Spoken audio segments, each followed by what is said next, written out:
اعوذ باللہ من الشیطان الرجیم بسم اللہ الرحمن الرحیم یا ایھا الذین آمنوا اے ایمان والو انفقوا من طیبات خرچ کرو پاکیزہ چیزوں میں سے ما کسبتم ان میں سے کہ جو تم کماتے ہو، جو تمہاری کمائی ہے اس میں سے پاک چیزیں اللہ کے راستے میں خرچ کرو، اور ومما ان چیزوں میں سے خرچ کرو اخرجنا لکم جو ہم نے نکالی تمہارے لیے من الارض زمین سے، پھل سبزیاں فروٹ معدنیات یہ سب اللہ نے زمین سے نکالی ہیں، ان میں سے بھی اللہ کے راستے میں خرچ کرو۔ ولا تیمموا الخبیث کہ تم خبیث ردی اور نکمی چیزوں کا اللہ کے راستے میں خرچ کرنے کا ارادہ بھی نہ کرو، کہ منہ تنفقون کہ ان میں سے تم خرچ کرنے لگتے ہو، اور حالت یہ ہے کہ ولستم بآخذیہ تم خود ان کو لینے والے نہیں، ہاں الا ان تغمضوا فیہ آنکھیں بند کر کے اس کو لے لو تو الگ بات ہے، لیکن اگر تمہیں وہ چیز دی جائے تو تم اس کو قبول نہ کرو، تو ایسی ردی چیز جو تم قبول نہیں کرتے ہو تو اللہ کے راستے میں کیوں دیتے؟ وَاعْلَمُوا اور یہ بات اچھی طرح جان لو کہ ان اللہ غنی حمید بے شک اللہ تعالی غنی ہے، بے پرواہ ہے اور حمید تعریفوں والا ہے۔ الشیطان یعیدکم الفقر شیطان تم سے فقر کا وعدہ کرتا ہے، وَيَأْمُرُكُمْ بِالْفَحْشَاءِ اور تمہیں بے حیائی کا حکم دیتا ہے، اور اللہ تعالیٰ واللہ یعیدکم مغفرۃ منہ وفضلا اللہ تعالیٰ تم سے وعدہ کرتے ہیں مغفرت کا اور اپنی جانب سے فضل کا، واللہ واسع علیم اللہ وسعتوں والا ہے، اللہ جاننے والا ہے۔ سورہ بقرہ کی آیت نمبر 267 اور 268 یہ دو آیتیں کل کے درس میں بھی بیان ہوئی تھیں، آدھا حصہ درس کا کل کے دن بیان ہو چکا ہے۔ کل کے درس کا خلاصہ یہ ہے کہ یہاں اللہ نے طیبات خرچ کرنے کا کہا۔ طیبات میں نے کل دو مفسرین کی تفسیریں بیان فرمائی تھی۔ پہلی چیز یہ کہ جو مال فی سبیل اللہ خرچ کیا جا رہا ہے وہ حلال ہو، حرام نہ ہو، جائز ذریعوں سے کمایا گیا ہو، ناجائز ذریعوں سے نہ کمایا گیا ہو۔ حرام مال سے صدقہ قبول نہیں ہوتا۔ حرام مال کیا ہے؟ چوری ہے، ڈاکہ ہے، رشوت کا مال ہے، سود ہے، اور اسی طرح جوا ہے، یہ سارے کی ساری چیزیں حرام مال کے اندر آتی ہیں۔ مشتبہ مال ہے یا کسی کی زمین اور مال غصب کر رکھا ہے تو یہ سب کے سب غاصب وغیرہ یہ سب کا سب مال جو ہے یہ حرام قطعی ہے، شرعی طور پر قطعی حرام ہے، ان سے بھی بچنا چاہیے۔ اور مشتبہ چیزوں جس میں شبہ پیدا ہو جائے تو یہ بھی حرام کے ہی زمرے میں آ جاتی ہیں خرچ کرنے میں، تو اس لیے ان سے بھی بچنا چاہیے، اللہ کو نہ دیا جائے کم از کم۔ اگر تم گناہ کر رہے ہو تو اس گناہ کو اللہ کو راضی کرنے کے لیے تو نہ دو۔ تو اس لیے اس کی مثال یہ دی تھی کہ حرام مال کو اللہ کے سامنے اللہ کی رضامندی کے لیے، اللہ کی خوشنودی حاصل کرنے کے لیے خرچ کرنا اسی طرح ہے جس طرح کوئی آدمی گندگی کو لپیٹ کر اللہ کو ہدیہ دے، تو یہ کتنی سخت بات ہے۔ جس حرام چیز کو اللہ گندگی کہہ رہے ہیں اس کو ناپسند کہتے ہیں اور ہمیں بھی بچنے کا حکم دے رہے ہیں، وہی مال ہم زکوٰۃ دے کے، صدقہ کر کے، خیرات کر کے اللہ کو راضی کرنے کی کوشش کرتے ہیں۔ تو کل مسئلہ بھی بیان کیا تھا کہ اگر آدمی کو پتہ ہو کہ یہ حرام مال ہے پھر جو ہے اس کو صدقہ کرے گا ثواب کی نیت سے تو اندیشہ ایک کفر ہے، ہو سکتا ہے آدمی کافر ہو جائے۔ بالکل اس طرح میں نے مثال بیان کی تھی جس طرح ایک آدمی بغیر وضو کے نماز پڑھتا ہے کہ اس کو علم نہیں تھا، پتہ نہیں چلا تو بغیر وضو کے پڑھ لی، تو اس کے لیے حکم یہ ہے کہ چلو معاف ہے، دوبارہ وضو کرو، دوبارہ نماز پڑھ۔ لیکن ایک آدمی جس کو پتہ ہے کہ میرا وضو نہیں ہے پھر بھی اللہ کے سامنے کھڑا ہو گیا اور نماز پڑھنا شروع کر دی، تو ایسے آدمی جو ہے اندیشہ کفر ہے کہ اللہ کے سامنے ناپاکی کی حالت میں جا کے نماز پڑھنا شروع کر دو۔ تو اس لیے طیبات، طیب کا ایک معنی تو یہ ہے کہ حلال ہو اور حلال ذرائع سے حاصل کیا گیا۔ طیب کا دوسرا مفہوم مفسرین نے بیان فرمایا کہ جو بھی چیز صدقہ کی جا رہی ہے وہ اعلیٰ ہو اور بہتر ہو، نکمی اور ردی چیز جو ہے یہ نہ ہو کہ اچھی چیز اپنے لیے رکھ لی جائے اور جو نکمی ہو استعمال کے قابل ہی نہ ہو یا جو پسند نہ ہو وہ بس اس کو یہ صدقہ کر دو، فلاں کو دے دو، اللہ کو راضی کر دو، تو یہ بھی نہ ہو۔ یہ طیب کے دو مفہوم کل بیان ہوئے تھے۔ اور دوسری بات اللہ نے فرمایا ما کسبتم جو کچھ تم کماؤ اس میں سے خرچ کرو۔ کمائی کے 4 ذریعے ہیں، میں نے کل بیان کیا تھا، 3 ذرائع کل بیان ہو چکے ہیں۔ پہلا ذریعہ کہ جس میں انسان کی ذاتی محنت، ذاتی مشقت ہوتی ہے، جیسے کوئی تاجر ہے، تجارت کر رہا ہے، کوئی دکاندار ہے، کوئی ملازم ہے، کوئی کارخانہ دار ہے، فیکٹری کا مالک ہے، کوئی مزدور ہے، یہ سب ذاتی محنت کرتے ہیں، یہ کمائی کی ایک شکل ہے، اس میں بھی خرچ کرو۔ کمائی کی دوسری شکل جو ہے آمدنی کی، وہ اضطراری ہے، یعنی جس میں ذاتی محنت نہیں ہوتی، بیٹھے بٹھائے مال آ گیا، جیسے کہیں سے ہدیہ مل گیا، تحفہ مل گیا، اور کہیں سے کسی نے وصیت کے ذریعے اس کو مال پہنچا دیا، وصیت کی تھی میرے مرنے کے بعد میرے بھائی کو یا میرے فلاں دوست کو اتنا مال دے دو، یا وراثت مل گئی، ٹھیک ہے، والد نے کمایا تھا، دادے نے کمایا تھا، بیٹھے بٹھائے ان کو وراثت مل گئی، تو یہ دوسری قسم ہے آمدن کے ذرائع کی۔ اور تیسری قسم ہے پیداوار، جو زمین سے نکلے، اس کو اللہ نے الگ سے بیان فرمایا کہ وَمِمَّا أَخْرَجْنَا لَكُم مِّنَ الْأَرْضِ، یعنی 2 قسمیں زمین سے نکلتی ہیں، ایک تو پیداوار ہے کہ جو ہم تمہارے لیے زمین سے نکالتے ہیں، اس میں 3 قسم کی چیزیں آ جاتی ہیں، غلہ اور اناج بھی ہے، گندم، جو، چاول، مکئی، باجرہ، دالیں، یہ سب جو ہے اناج کے اندر آتی ہیں۔ اسی طرح ہر قسم کے پھل اور فروٹ ہیں، ٹھیک ہے، یہ آم، سیب، انار جو ہے یہ سب فروٹ کے اندر آتے ہیں۔ اسی طرح ہر قسم کی سبزیاں ہیں، جو ہے آلو، پیاز، پالک وغیرہ، یہ ٹماٹر، یہ سب چیزیں، یہ تینوں کی تینوں چیزیں، قسم کی چیزیں جو ہیں ہمارے لیے اناج اور غلے ہوں، ہمارے لیے سبزیاں ہوں، ہمارے لیے پھل فروٹ ہوں، یہ ساری کی ساری مما اخرجنا لکم من الارض، اللہ زمین میں سے نکال کر ہم کو دیتے ہیں۔ تو اب یہاں ایک سوال یہ تھا کہ جو اس میں سے کتنا ہمیں دینا ہوگا، تو یہ بھی کل ذکر کیا گیا کہ زمین 2 قسم کی ہوتی ہے، ایک نہری زمین ہوتی ہے، نہر سے، کنویں سے اس کو پانی لگایا جاتا ہے، قیمت جو ہے نہیں لگائی جاتی بغیر محنت کے، اور دوسرا جو ہے بارانی، ہاں اس میں تو محنت ہوتی ہے کہ پانی جو ہے خرید کر لگایا جاتا ہے، ٹیوب ویل سے لگایا جائے، نہر سے لگایا جائے، کنویں سے لگایا جائے، محنت کے ذریعے جو ہے پانی لگایا جائے، تو اس میں 20واں حصہ ہے، 20واں حصہ یعنی 100 میں سے 5 گڈیاں اللہ کے راستے میں دی جائیں، 100 من میں سے 5 من، 100 کلو میں سے 5 کلو، ٹھیک ہے، یہ 20واں حصہ جو ہے۔ اور اگر جس میں محنت نہ ہو، بارانی زمین ہو، بارش اس کو سیراب کرتی ہو، تو اس میں سے 10واں حصہ ہے، 100 میں سے 10 کلو، 100 من میں سے 10 من، ٹھیک ہے، اور 100 گڈیاں ہیں کسی چیز کی، تو اس میں سے 10 گڈیاں جو ہے وہ اللہ کے راستے میں دی۔ تو اور یہ مسئلہ بھی بیان ہوا تھا کہ بعض چیزیں خود رو ہوتی ہیں، خود بخود جو ہے نکل آتی ہیں، گھاس ہے، اور اسی طرح لکڑیاں ہیں، جنگل بنایا جاتا ہے، کانے ہیں، اور جو ہے گوند ہے، سفیدہ ہے، یہ ساری چیزیں جو ہے اگر ان کو لگایا جائے گا بیچنے کے لیے تو پھر اس پر عشر آئے گا، اگر خود بخود ہو گئی ہیں پھر ان میں عشر نہیں ہوگا۔ اور یہاں ایک شبہ ہے کہ ایک حدیث میں آتا ہے، حضور نے فرمایا لیس فی الخضروات صدقہ، سبزیوں میں صدقہ نہیں ہے، حالانکہ یہ بھی زرعی پیداوار ہے اور زمین سے ہی نکلتی ہے، اور ہمارے ہاں سبزیوں میں بھی جو ہے عشر ہے، صدقہ ہے۔ امام ابو حنیفہ رحمۃ اللہ علیہ اس حدیث کا جواب یہ دیتے ہیں، اس کو فرماتے ہیں کہ اس حدیث کا آپ مطلب نہیں سمجھے، اس کا مطلب یہ نہیں ہے کہ سبزیوں پر عشر بالکل معاف ہے، بلکہ اس کا مطلب یہ ہے کہ سبزیوں کا عشر سرکاری خزانے میں جمع کرانے کی ضرورت نہیں ہے، باقی ہم جو زکوٰۃ دیتے ہیں وہ عاملین وقت آتے ہیں، حکومت اس کو وصول کرے، خزانے میں جائے گی، اور اسی طرح دوسری جو چیزیں ہیں، لیکن عشر کے بارے میں کہ سرکاری خزانے میں عشر جمع کرانے کی ضرورت نہیں ہے، بلکہ مالک خود اپنی ثوابدید کے مطابق مستحقین میں تقسیم کر دے۔ اس کی وجہ یہ بتاتے ہیں کہ سبزیاں جلد خراب ہونے والی چیز ہے، سرکاری انتظام میں پہنچتے اور پھر تقسیم ہونے تک ان کے ضائع ہونے کا خدشہ ہے، اس لیے سبزی کا عشر یعنی 10واں یا 20واں حصہ زمین کے حساب سے مالک کو خود تقسیم کرنا چاہیے۔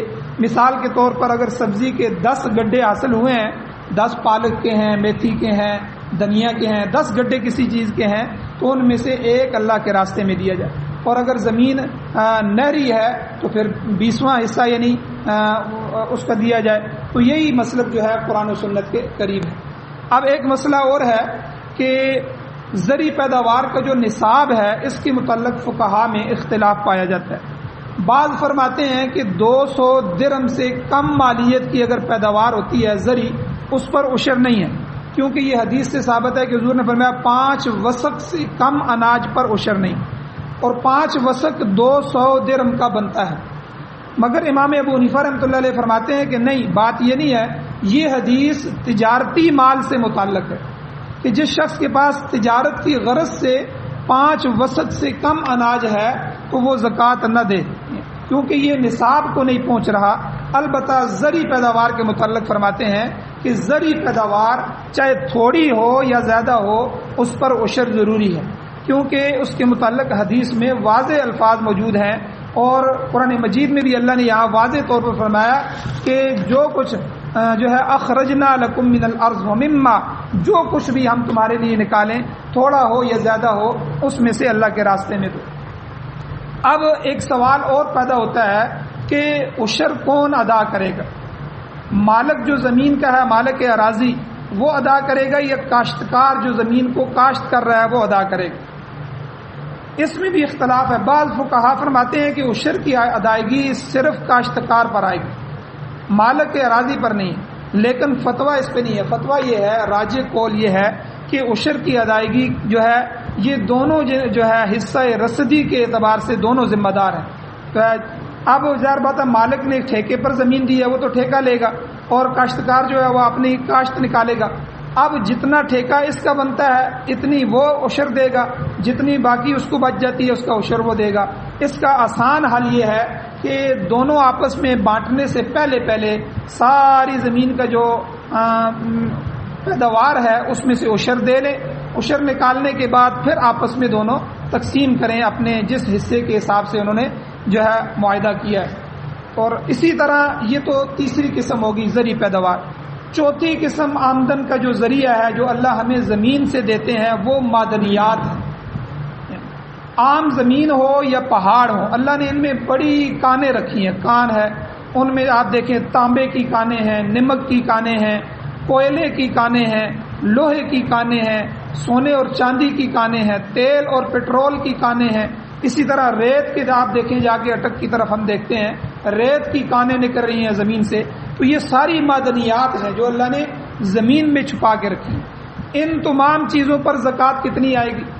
ان میں خمس آئے گا، خمس یعنی کل آمدنی کا 5واں حصہ، یعنی 100 ہے تو 100 میں سے 20 روپے، 100 میں سے 20 روپے، 20 پنجے 100، یہ 5واں حصہ جو ہے یہ اللہ کے راستے میں دینا ہوگا۔ چونکہ ان اشیاء کی پیداوار پر عموماً محنت کی ضرورت نہیں ہوتی، نہ بیج ہے، نہ پانی ہے، نہ محنت ہے، نہ مشقت ہے، تو اس لیے اس کی کل آمدنی کا 5واں حصہ یعنی 20% ادا کرنا ضروری ہے۔ البتہ ایک مسئلے میں علماء کا اختلاف ہے کہ ان کانوں کا مالک کون ہوگا، یہ جو کان نکلتی ہے زمین سے ان کا مالک کون ہوگا؟ چاروں ائمہ میں سے 3 امام، امام ابو حنیفہ، امام شافعی، امام احمد بن حنبل رحمہم اللہ، یہ فرماتے ہیں کہ کانوں کا مالک وہ شخص ہوگا جس کی اراضی میں سے، جس کی زمین میں سے معدنیات برآمد ہو رہی ہیں، نکل رہی ہیں، لہذا خمس بھی وہ ادا کرے گا، مالک بھی وہ ہوگا۔ ہاں اگر یہ معدنیات کسی عام جگہ سے نکلیں، کسی جنگل سے نکل آئیں، کسی صحرا سے نکل آئیں، کسی سمندر سے نکل آئیں، تو ان کی مالک اب حکومت ہوگی، حکومت وقت اس کی مالک ہوگی۔ البتہ امام مالک رحمۃ اللہ علیہ، چوتھے امام کہتے ہیں، ان کا مسلک یہ ہے کہ کان جو ہے وہ کہیں سے بھی نکلے اس کی مالک حکومت ہوگی، کیونکہ امام مالک رحمۃ اللہ علیہ وہ انفرادی ملکیت کو تسلیم نہیں کرتے۔ کان کے متعلق کہتے ہیں انفرادی مالک کوئی بھی نہیں ہوگا، وقت کی حکومت ہی اس کی مالک ہوگی۔ بہرحال ہمارے ہاں مسئلہ یہ ہے یہ کان جو ہے تیل کی ہو، کسی بھی چیز کی ہو، جس کی زمین سے نکلے وہی مالک ہوگا، اس کا خمس ادا کرے۔ اب یہ جو ہمارے اوپر زکوٰۃ آتی ہے یہ 4 چیزیں ہوں گی، اس کو آسانی کے لیے سمجھیں، میں اب دوبارہ خلاصتاً سمجھاتا ہوں۔ ایک ہو گیا معدنیات، ایک ہو گئی ہمارے پاس جو مال پڑا ہوتا ہے اس کی زکوٰۃ دینا، ایک ہو گیا زمین کی پیداوار، اس میں 2 قسمیں ہو گئی، بارش والی زمین اور نہری پانی والی زمین، یہ 4 چیزیں ہوں گی۔ ان میں سے جن میں سب سے زیادہ مشقت ہے اللہ نے اس میں زکوٰۃ بھی کم رکھی ہے، اپنا حق کم رکھتی ہے، چلو یار تم محنت۔ اب دیکھیں تاجر جو ہے تجارت کرتا ہے، ہمارے پاس جو مال جمع ہو جاتا ہے، پیسے جمع ہو جاتے ہیں، ہم سال کے بعد، ایک تو اللہ نے کہا اس پر سال گزر جائے تو زکوٰۃ دو، ایک یہ ہمیں آسانی دے دی۔ دوسرا اللہ نے کہا کہ اپنی ضرورت کی چیزوں پر زکوٰۃ نہیں، گاڑیاں ضرورت کی ہیں، گھر ضرورت کا ہے، پلاٹ اگر ضرورت کا ہے بنانے کے لیے رکھا ہوا ہے، اسی طرح جو ضرورت کی اشیاء ہیں ان کو بھی نکال دو، ان پر بھی مجھے زکوٰۃ نہ دو۔ پھر تیسری چیز، اگر تمہارا قرضہ ہے تو قرضے کو نکالو، اس میں بھی زکوٰۃ نہ دو۔ پھر پیچھے جو مال بچ جائے اس میں سے سال کے بعد 2.5% مجھے زکوٰۃ دو۔ یہ چونکہ ہم محنت سے کماتے ہیں، بہت زیادہ مشقت ہوتی ہے، اس لیے اللہ نے اس میں ہمیں آسانیاں بھی بہت زیادہ دے۔ اب سب سے کم زکوٰۃ جو ہے وہ مال کی زکوٰۃ ہے، پیسے کی زکوٰۃ ہے جو سال بعد دینی ہوتی ہے، 2.5%، 100 میں سے 2.5 روپے۔ اب دوسری اس سے کم جو محنت ہوتی ہے وہ کس میں ہوتی ہے؟ نہری زمین میں، جو نہر والی زمین ہے اس میں اللہ نے 20واں حصہ رکھ دیا کہ 100 میں سے جو ہے وہ 5 روپے جو ہے 100 میں سے 5 روپے آپ مجھے دو۔ اور تیسری چیز بارانی زمین ہے، اس میں اور محنت کم ہوتی ہے، کیونکہ بارش ہوتی ہے تو سیراب ہو جاتی ہے، بیج ڈال کے ہم آ جاتے ہیں، جا کے فصل کاٹ لیتے ہیں، تو اس لیے اس میں 100 میں سے 10 روپے مجھے دو۔ یہ تیسری چیز ہوگی۔ چوتھی چیز ہو گئی معدنیات۔ معدنیات میں تو محنت ہے ہی نہیں، آپ نے زمین کھودی نیچے سے تیل نکلا، آپ نے زمین کھودی نیچے سے سونے اور چاندی اور لوہے اور نمک کی کانیں نکل آئیں، تو اس میں اتنی محنت نہیں تھی، تو اللہ نے کہا کہ 100 میں سے 20 روپے خمس جو ہے وہ مجھے دو۔ تو یعنی جس میں جتنی محنت کم ہوگی اس میں جو ہے اللہ کا حق زیادہ ہو جائے گا۔ تو مال میں سے روپے میں سے 2.5%، 2.5 روپے، اور نہری زمین میں سے 100 روپے میں سے 5 روپے، اور بارانی زمین میں سے 100 روپے میں سے 10 روپے، اور معدنیات میں سے 100 روپے میں سے 20 روپے۔ یہ آسانی کے لیے آپ سمجھ لیں، یہ ہمارے اوپر زکوٰۃ ضروری ہے، اور یہ ہم نے ہر جو ہے آدمی کو سمجھنا ضروری ہے، اس نے دینی ضروری ہے۔ اب یہاں اللہ نے یہ فرمایا، اب ان چاروں آمدن کے 4 ذرائع میں سے کوئی نہ کوئی ہوگا، یا آپ تاجر ہوں گے، یا کسی جگہ ملازم ہوں گے، ٹھیک ہے، یا دوسری چیز آپ کی زمین ہوگی، کاشتکار ہوں گے، یا جو ہے معدنیات کے مالک ہوں گے۔ ان چاروں میں سے کوئی نہ کوئی آدمی کسی نہ کسی ایک چیز سے کما رہا ہے۔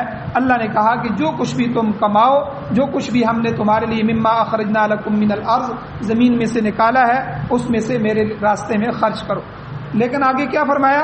ولا تیمموا الخبیث، ردی چیز مجھے نہ دو، خبیث نکمی اور ردی اور بالکل ضائع اور فالتو چیز اللہ کے راستے میں خرچ کرنے کی کوشش نہ کرو، ارادہ بھی نہ کرو۔ تیمم یہ ارادہ کرنے کو کہتے ہیں۔ منہ تنفقون، کہ تم وہ گھٹیا چیزیں اللہ کے راستے میں خرچ کرتے ہو، تو یہ ناپاک چیز کو بھی جو ہے خبیث کہتے ہیں۔ تو دونوں چیزیں آ گئی کہ ردی بھی نہ ہو اور ناپاک بھی نہ ہو، صاف ستھری اور قیمتی چیز اللہ کے راستے میں خرچ کرو۔ اور اللہ کہتے ہیں وَلَسْتُمْ بِآخِذِهِ، حالت یہ ہے کہ تم خود اس کو لینے والے نہیں ہو۔ اگر یہی ردی چیز کوئی تمہیں ہدیہ کرے تو تم نہیں لوگے، کہوگے کہ مجھے کیوں دیتے ہو۔ تو اللہ کہتے ہیں ہاں الا ان تغمضوا فیہ، اگر تم آنکھیں بند کر کے لے لو تو یہ تو تم لے سکتے ہو، ورنہ ایسی چیز تم خود لینے کے لیے تیار نہیں ہو تو پھر اللہ کے راستے میں کیوں خرچ کرتے ہو۔ کل میں نے بیان کیا تھا، اللہ قرآن میں فرماتے ہیں 34 پارے میں، لن تنالوا البر حتى تنفقوا مما تحبون، ہرگز تم نیکی کو نہیں پہنچ سکتے جب تک تم اپنی پسندیدہ چیز اللہ کے راستے میں خرچ نہیں کرو۔ اب پاکیزہ چیز کے سلسلے میں ترمذی شریف کی حدیث ہے، حضور علیہ السلام نے فرمایا لا تقبل صلاۃ بغیر طہور، کہ نماز بغیر طہارت کے قبول نہیں ہوتی، اللہ قبول نہیں کرتا۔ ولا صدقۃ من غلول، اور خیانت کے مال سے اللہ صدقہ قبول نہیں کرتا۔ تو خیانت کیا ہے کہ جتنا بھی حرام مال ہے وہ اس میں آ جاتا ہے۔ جس طرح بغیر وضو کے نماز قبول نہیں ہے، اسی طرح جو ہے حرام مال سے اللہ صدقے کو قبول نہیں کرتا۔ تو اس لیے آگے اللہ نے فرما دیا وَاعْلَمُوا، یہ بات اچھی طرح جان لو، ان اللہ غنی حمید، بے شک اللہ غنی ہے، بے نیاز ہے، اس کو تمہارے صدقوں کی ضرورت نہیں ہے، اس کو تمہارے خیرات کی ضرورت نہیں ہے، یہ تو تمہارے اپنے ہی فائدے کے لیے ہے، تاکہ آج تم صدقہ کرو گے تو آخرت میں وہ تمہیں فائدہ دے گا، آخرت میں مستفید ہوگے۔ یہ دنیا میں قوم کے جو غربا ہیں، مساکین ہیں، ان کی اعانت کا ایک ذریعہ ہے، نیز تمہارے اپنے اخلاق میں بھی اس کی وجہ سے تمہارے اخلاق بھی بلند ہوں گے، اللہ تم پر سے راضی ہو جائے گا۔ اس لیے تمہیں ضرورت ہے، اللہ تو غنی ہے، اللہ کو ضرورت نہیں ہے۔ آگے اللہ حمید ہے، یعنی تمام خوبیوں کا، تمام تعریفوں کا مالک وہ خود ہے۔ تم اچھا کام کرو یا برا کام کرو وہ بے نیاز ہے، تمہارے اچھے اعمال نہ اس کی خدائی میں اضافہ کر سکتے ہیں اور نہ تمہارے برے اعمال اس کی خدائی پر اثر انداز ہو سکتے ہیں۔ اللہ تعالیٰ نے مال دیا ہے تو اس کی راہ میں خرچ کرو اور خرچ کر کے اس کا شکریہ ادا کرو کہ اللہ تو نے مجھے انعام دیا تھا اور مجھے پھر اس میں سے خرچ کرنے کی توفیق بھی عطا فرمائی ہے۔ اے اللہ اب توفیق دے دی ہے تو اپنی رضا کے لیے اس کو قبول بھی فرما۔ یہ تینوں چیزیں ہیں، خرچ کیا جائے اور خرچ کرنے کے بعد اللہ کا اس پر شکریہ ادا کیا جائے اور شکر ادا کرنے کے بعد اس کی قبولیت کی دعا بھی کی جائے۔ تو کئی دفعہ ایسا ہوتا ہے ہم اچھا خرچ بھی کر دیں، حلال بھی ہو، لیکن اللہ نہ قبول کریں کسی وجہ سے۔